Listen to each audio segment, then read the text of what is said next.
going on, guys? Welcome back to the Daily Misfire, and today's another update video because this big, huge battleship of a truck behind me is not done yet. If you haven't watched my last couple of videos or been following on social media, I'm currently swapping a 480 transmission out of like a 98 Chevy cargo van into this truck right now. So it was originally a 454 Turbo 400 truck, and it's going to be getting a 480 in it. We have pretty much everything done aside from I need to get the drive shaft, the cross member, and finish up some wiring, and we need the shifter linkage in. But the transmission is in the truck. We got that in on Sunday, which that was a feat in and of itself, which you'll see on a future video coming up, hopefully next week. But I got the wiring all in right now. It needs to be cleaned up, obviously, but it's in the car. Thanks to FI Tech, they sent me a Go Shift.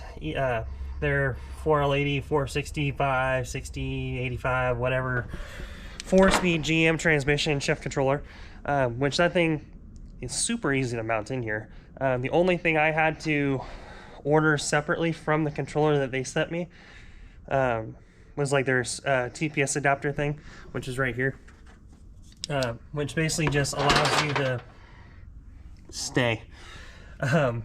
It just allows you to plug into your FI Tech or your fuel injections throttle body's TPS, and it can still obviously use it for the throttle body, but it also connects into the harness for the shift controller, which allows it to know obviously throttle pressure and stuff like that, because it needs that. It's a transmission, they need that.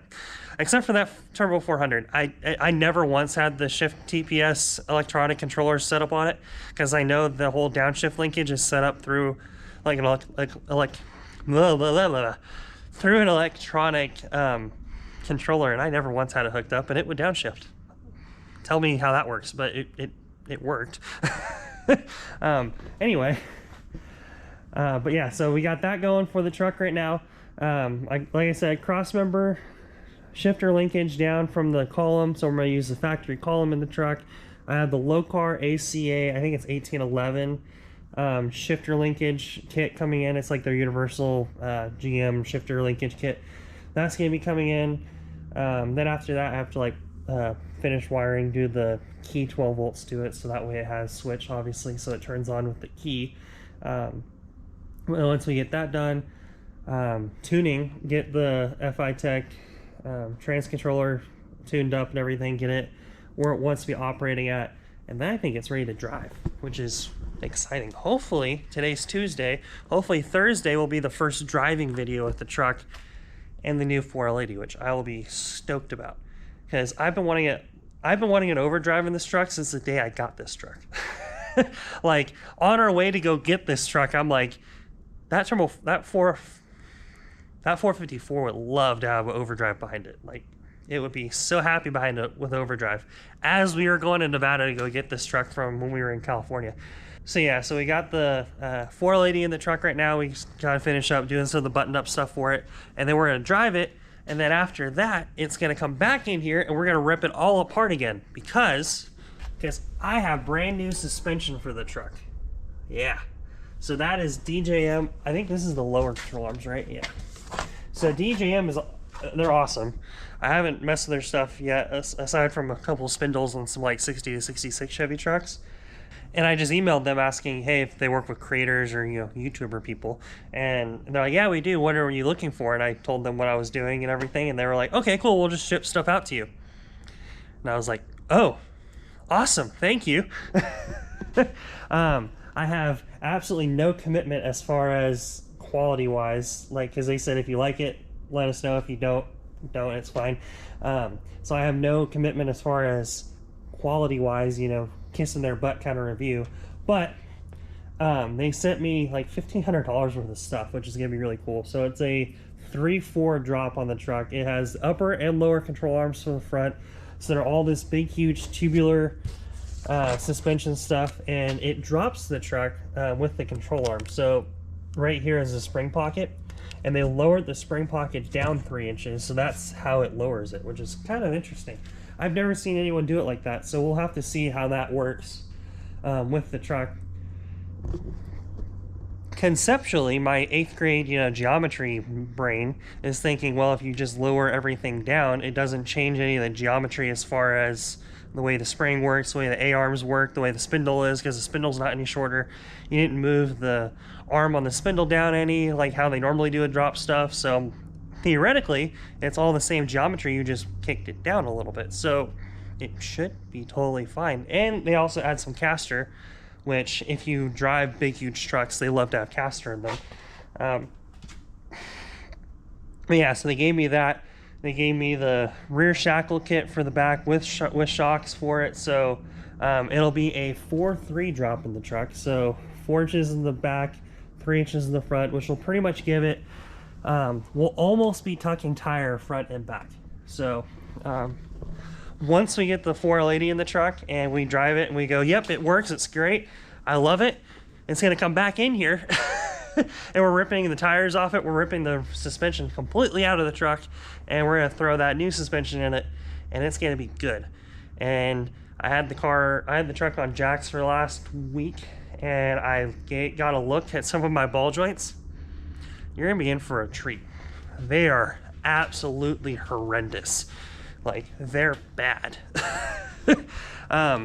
So that's what's going on with the Dually. Hopefully once we get all that sorted out in the truck, I mean, it's gonna be like a brand new truck, and I'm gonna look for a tonneau cover for the truck. I'm gonna go through Amazon and get a tonneau cover for it. So that way when we go to like just races or when I'm cruising around town, I have a tonneau cover on the truck. And then when we go on long hauls and stuff, I can still have the camper shell to use, which will be kind of the best of both worlds here. But as far as the Nova goes, I have a video out on that right now, so if you are interested in wanting to watch what the Nova's plan is, go watch that video. It tells you literally everything I'm doing on it. We're doing a battery box, we're pulling the engine out of it, we got a new oil pan. I got fancy new valve covers for it. I'm going to show you guys right now. They are super, super pretty. This is probably the nicest pair of valve covers I've ever had. They're way too nice for me. These are the Holley finned and script valve covers. They're the vintage series. They got baffles in them. They're aluminum. They're like, these are fancy. So we got those guys here. We got them. The air cleaner's gonna be on its way. It'll be here at some point next couple weeks or so. We also have new paint for the engine. So it's gonna be Pontiac light metallic blue. So we're gonna polish the heads up, make them look as pretty as I can possibly make them with those new valve covers. We got a Holley strip Dominator intake coming, thanks to Blue Collar Hot Rods Brian over there and down in Florida. He found a Holley strip Dominator for me.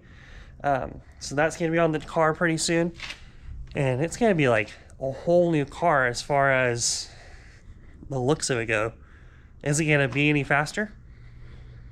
But it's gonna look awesome. But if you want to watch that video, go check it out. I'll link it down below. The next thing I'm going to show you guys is my wagon, which is probably going to be the biggest part of this update aside from the Dually.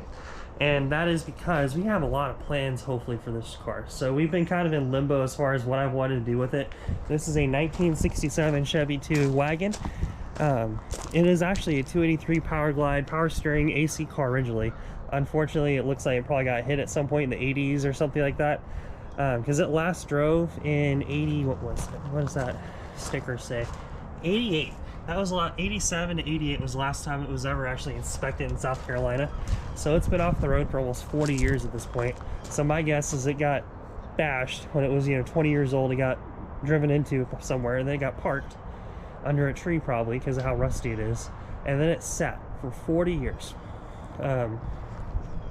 And I bought it for 650 bucks.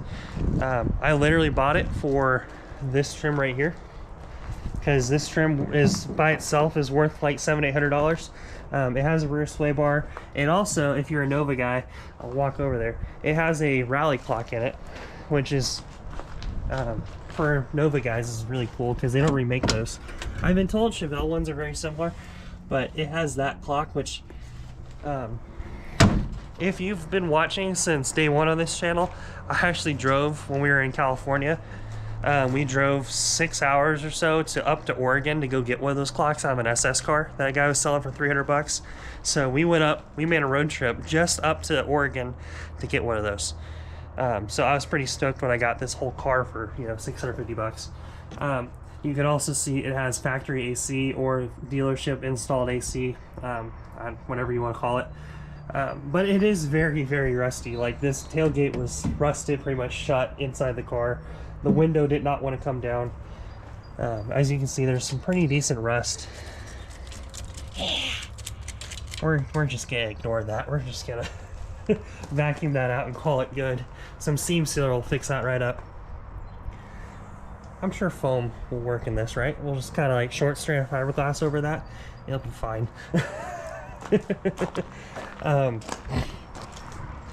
But the whole plan for this car, so we've been in limbo. So I've always wanted to build a drag and drive 67 Nova Wagon. That's been like the goal, especially after we went on drag week 2 years ago. It's been like I need one bad.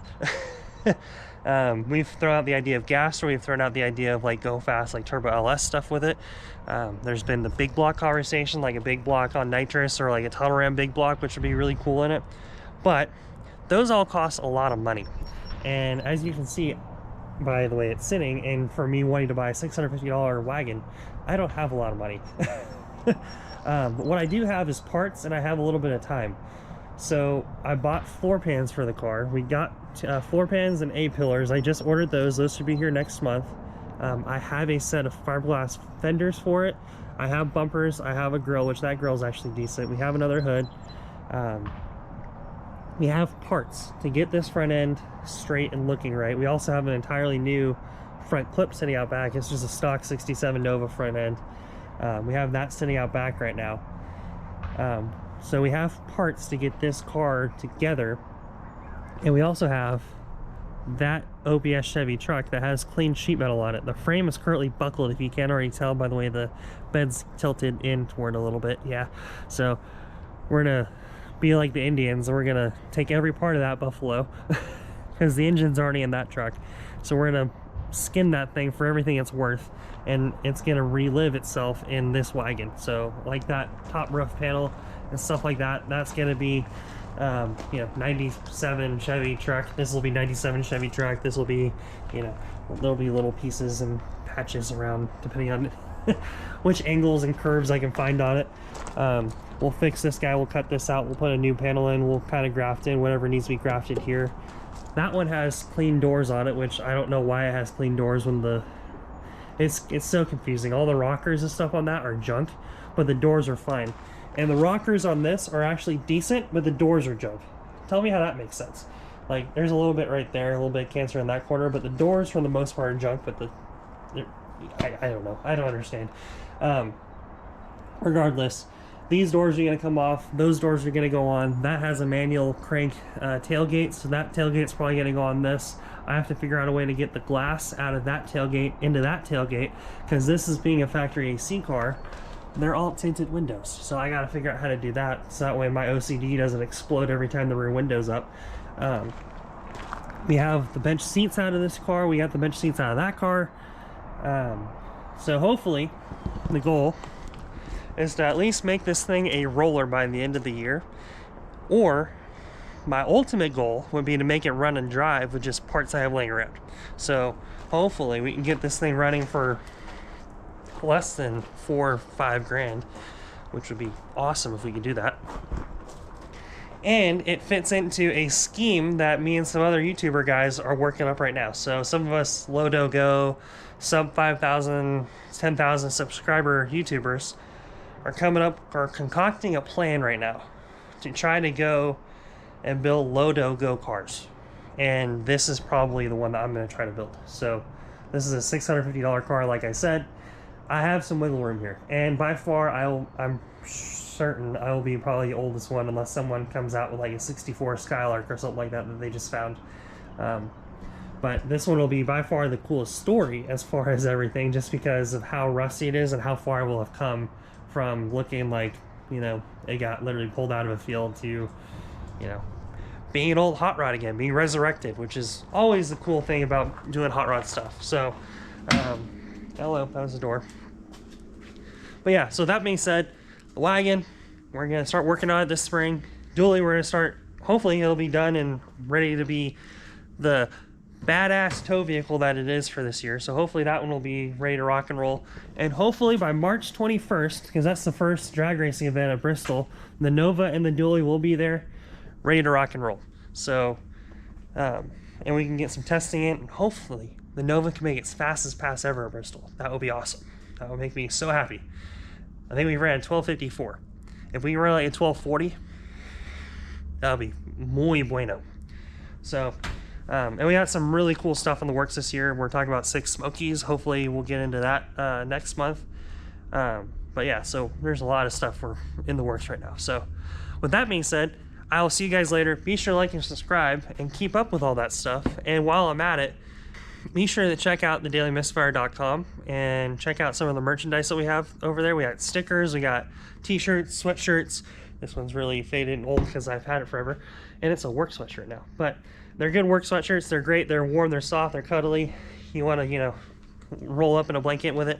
But if you want to go check that stuff out, go check it out. And with that being said, I will see you guys later.